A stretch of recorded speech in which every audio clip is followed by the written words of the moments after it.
Hi, everybody. Let me just get the screen up. All right. Well, welcome to NUR 3445. This is Module 1, and I don't know why it keeps doing that. This is the second time I've had to record this. The first time I had no sound. This is we're going to start with Module 1, which is basic communication. We'll cover some key concepts. Throughout the course, you're going to hear things multiple times in different ways. You'll come to understand that communication is very closely aligned with patient outcomes and staff satisfaction. So without any ado, let's get going. So in this first module, we'll do key concepts of basics of communication, interpersonal, interprofessional, therapeutic, and active listening. For me, I think active listening is one of the most important skills that I hope you're able to work on over this semester. For me, it's something that I've continually been challenged with. As a bedside nurse, being a nurse leader, being able to actually hear what the other person is saying and to be able to respond accordingly is, I think, extremely important. So for this first module, we're going to be doing a profile picture, which is in the upper right-hand corner of your screen. There are instructions to put your picture there. If your picture is already there from previous semesters, kudos, you've already got one thing checked off on your to-do list. You'll also be doing an introduction to yourself as your first discussion post. I posted mine yesterday or this morning. And the next thing you'll be doing is the CDC trained self-learning module on communication. If you haven't already, be sure to set up accounts with CDC Trained. The instructions are in Brightspace under the Welcome tab, as well as set up your account for IHI under a student access with the access code. There is a brief video on how to do that because you don't want to be paying for these modules. Communication as a concept, CCNE, which is the Commission on Collegiate Nursing Education, it defines communication as the exchange of information, thoughts, and feelings through a variety of mechanisms. These mechanisms, the definition encompasses the various ways people interact with each other verbally, through written message, behavioral, body language, touch, and emotion. It includes intentionality, mutuality, partnerships, trust, which is critical, I think, in the nurse-patient relationship, and presence. Effective communication between nurses and individuals and between nurses and other healthcare professionals is necessary for the delivery of high-quality, individualized nursing care. And there have been many studies out there that have looked at the relationship of communication and the quality of care. And there's a correlation between ineffective communication and lower quality of care. With increasing frequency, communication is often delivered through technological modalities, whether it be online, through the web, through an app, or a chatbot. Communication is also a core component of team-based interprofessional care, and it is closely related to the social determinants of health. I will be periodically going back and forth because I do have some notes here, so I want to make sure that I cover everything.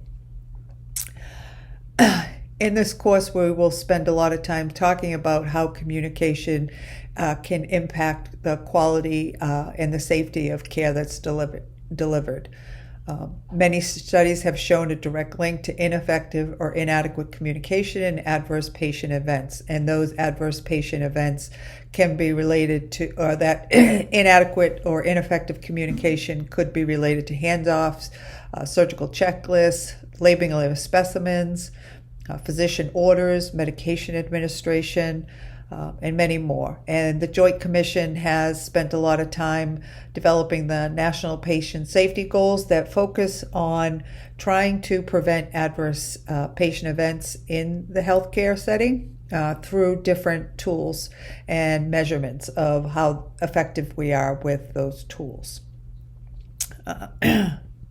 Communication basics.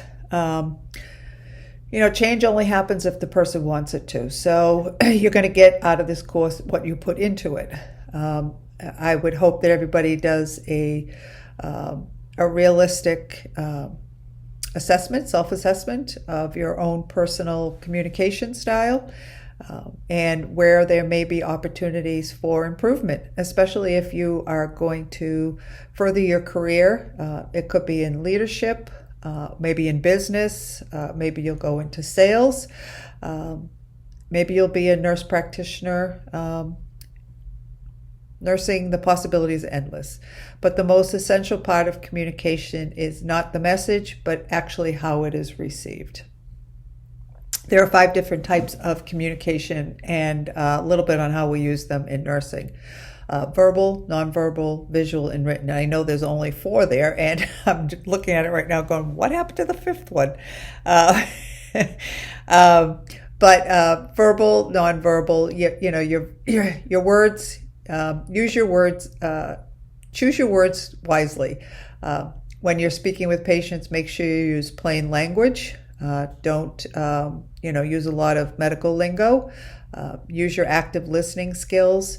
When you're talking with other healthcare professionals, try to have a strong, confident voice without being arrogant or cocky. Nonverbal, pay attention to your emotions and how you respond physically. Be intentional about your nonverbal communications. Sync your verbal and nonverbal communications. One thing that I always try to one of the things that I bring up in this class is making sure that, when you're speaking with the patient, you're not speaking to the patient and looking at, say, your workstation on wheels, or perhaps you're looking up at the TV while you're having a conversation with them. There's so many distractions. We owe it to them to give them our undivided attention as much as possible. Visual, consider your audience. How do they like to learn? How do they like their information given to them? Use visuals to add value. I often will tell the engineers that I work with that they need to show me, because that's how I learn best. That's how I put the pieces together. Make any visuals that you use clean and easy to understand, and written.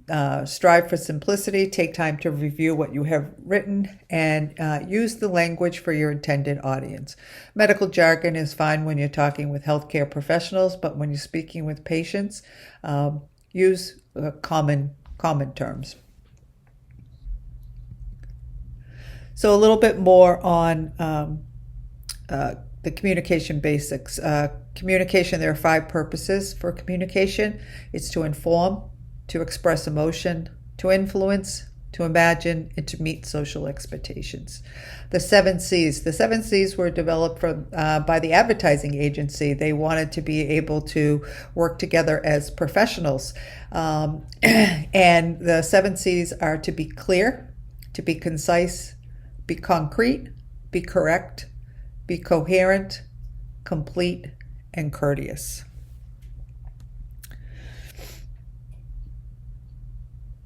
And I was meant to say your book does a good job of detailing these 5 types of communication. And surprise, you'll find out what the 5th one is. And I apologize for that. I'm going to have to go back and look at my slides.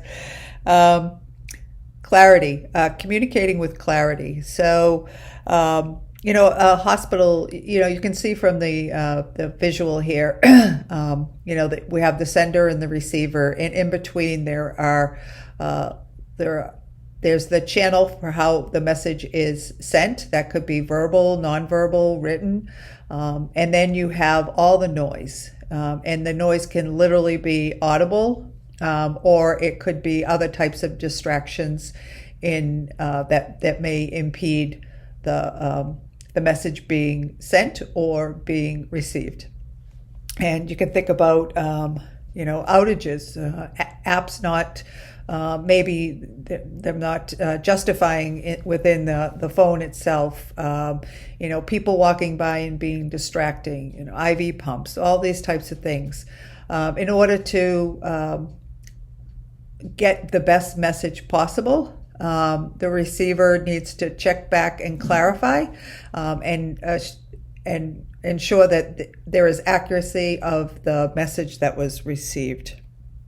The hospital isn't a fun place to be. Nurse to patient communication can result in better patient satisfaction, feelings of safety and well-being, feeling like they can trust the healthcare professional, being able to understand their condition and treatment, and more willingness to be compliant. And what this translates into is better patient outcomes and hopefully lower costs. As you grow in your nursing career, one thing to consider doing is to find a mentor or a coach to help you along the way. They can give you honest feedback, and that trusting relationship is critical. As nurses, we can be very task-oriented. We like our check-off boxes and our to-do lists. Some of the things I wanted to kind of touch base on were the barriers to effective communication. Over on the right-hand side of your screen, you can see the closed-loop communication. And it is a continuous circle. You close the loop, that's the verification. The message is sent, the receiver receives it, they give meaning to that, and then they go back and ask questions, get clarification, and then the loop is closed. Behavioral, we're learning to speak up, having a culture that supports this speaking up. If you don't have a safe place to bring up safety concerns or issues with ineffective or poor communication, then you will not have you will not be able to foster an environment of effective communication.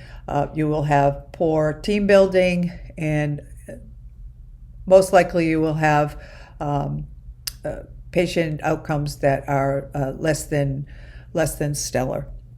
And the one method of behavioral barrier to overcome a behavioral barrier is the two-step challenge rule, which you'll learn about in your teams chapter. And that is one way to think about it is there's an acronym called CUS.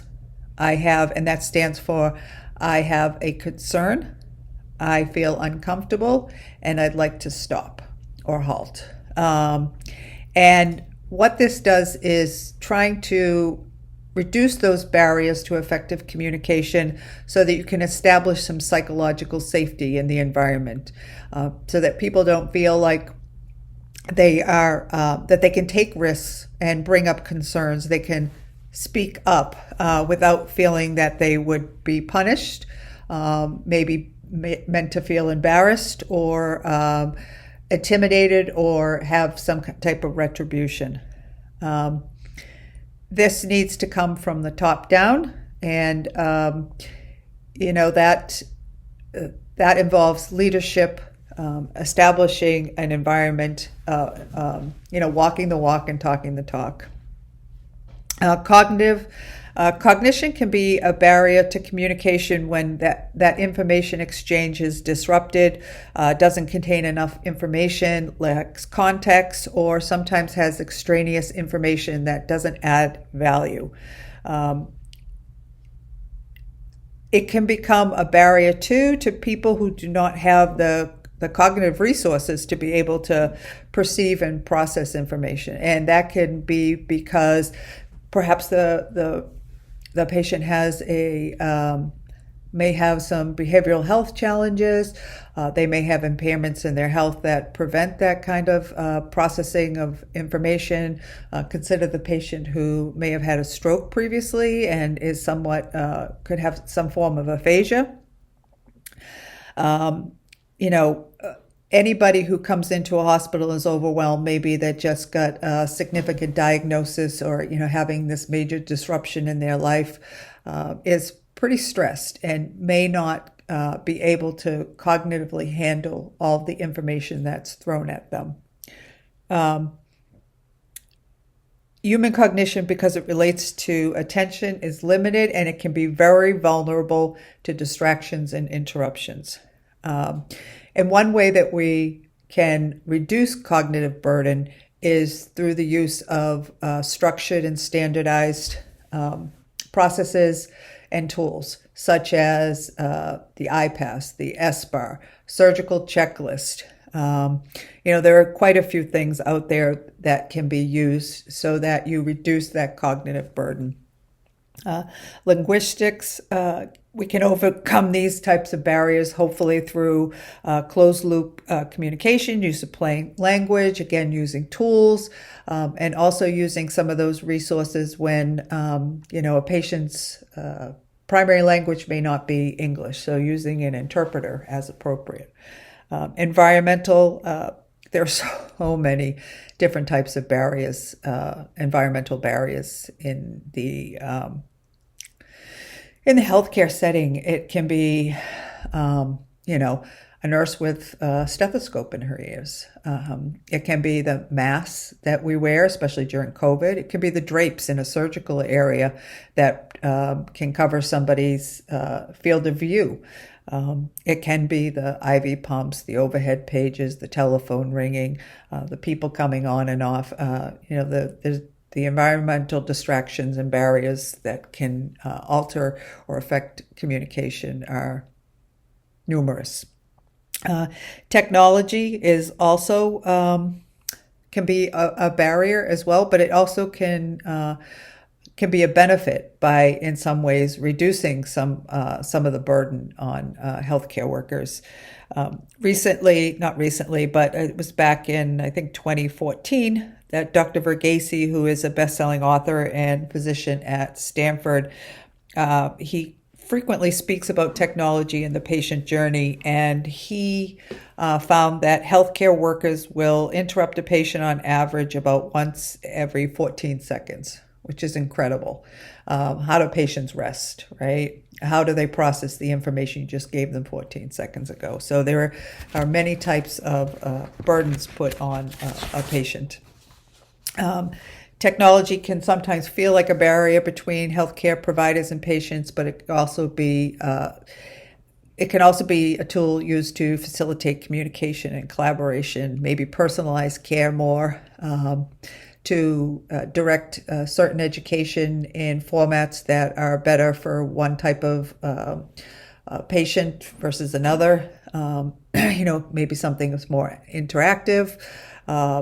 It can bridge gaps like through patient portals, telehealth, remote monitoring. But sometimes technology can also create barriers to effective communication. Some believe that it has depersonalized care in some aspects because there's less human touch, less human interaction, and less face-to-face. Speak Up. So this is a campaign that is supported by the World Health Organization, the AHRQ, IHI. It's arming.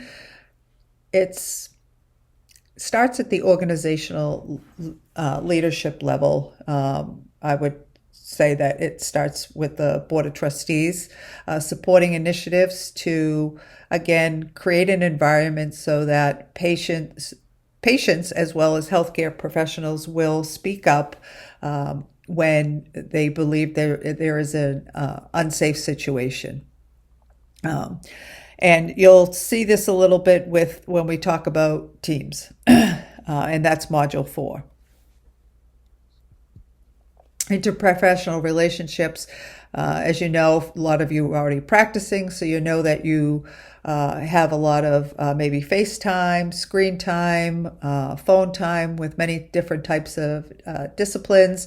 You may participate in daily rounds, maybe social work rounds, social service rounds, nutrition rounds, and each profession has its own style, way of working, standards, and we become interdependent on each other.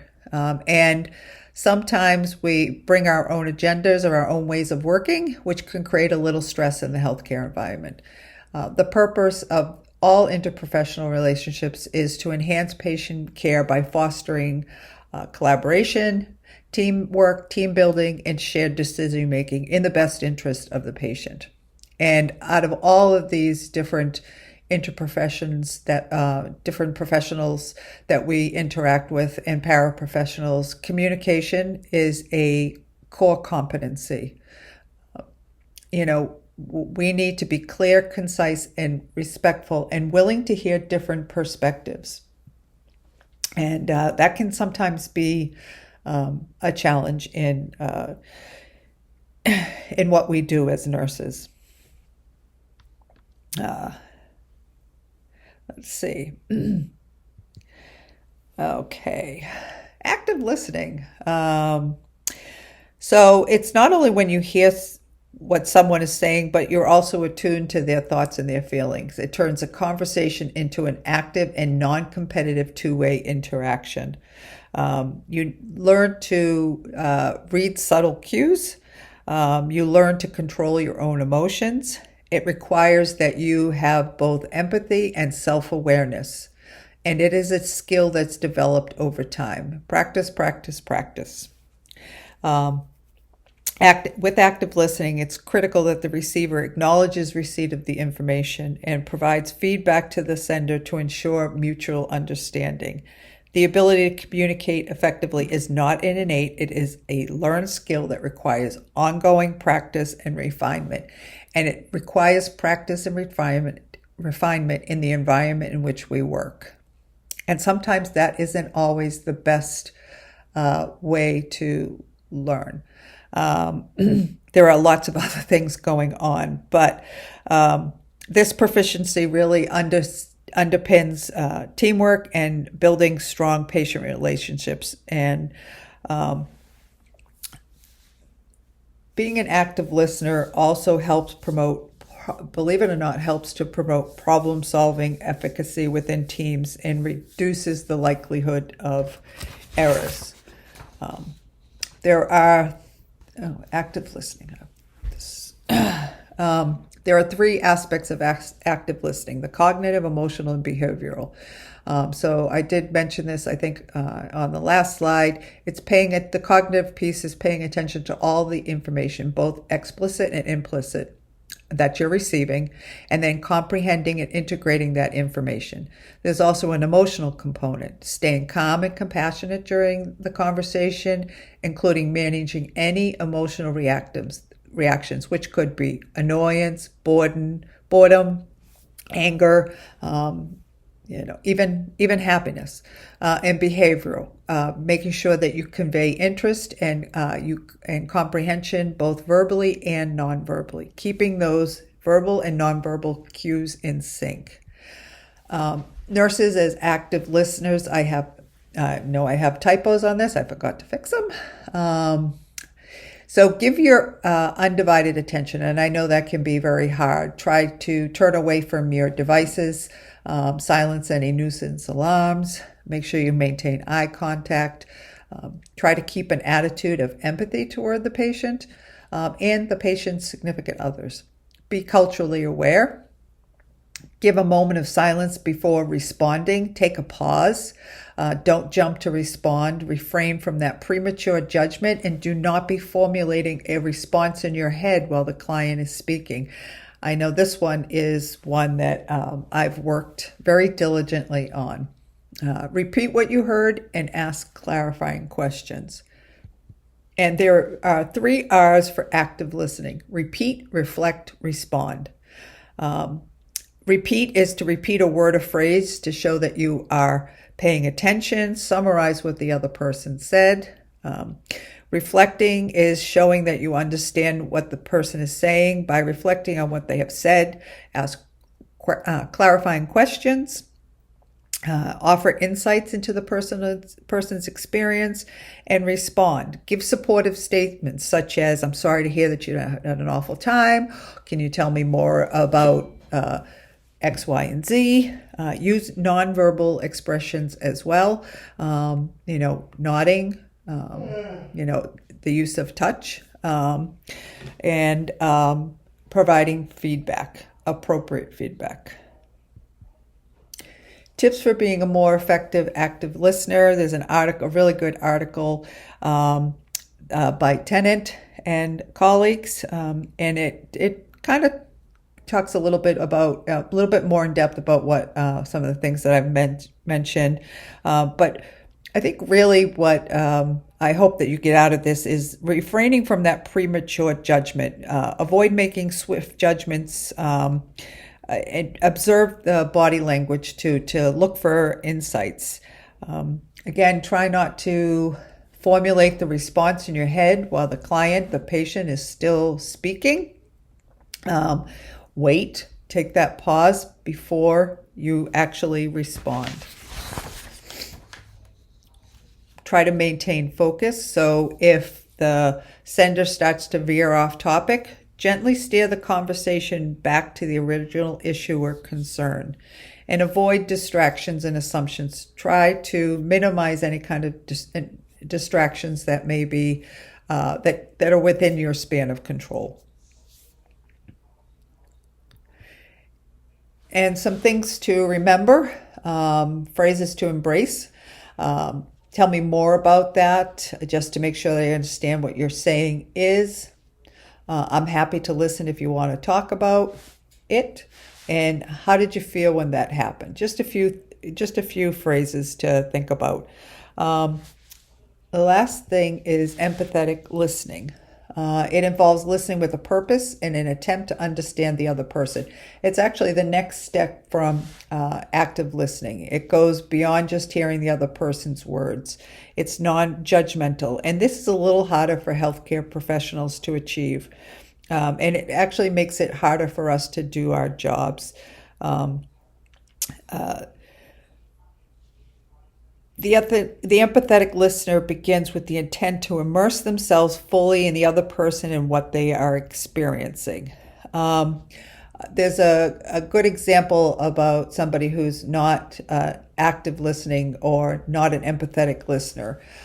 If you've ever seen the video, the nail in the head, about the woman who has a nail in her forehead, and she's talking with a gentleman on a couch, and all he can focus on is the nail in her head, where she's trying to actually communicate something to him, but he is very distracted. So it's a good one if you have it's probably 2 minutes long. And a Stephen Covey quote that I like: listen with the intent to understand, not the intent to reply. And we will be moving on to Module 2, and I look forward to that.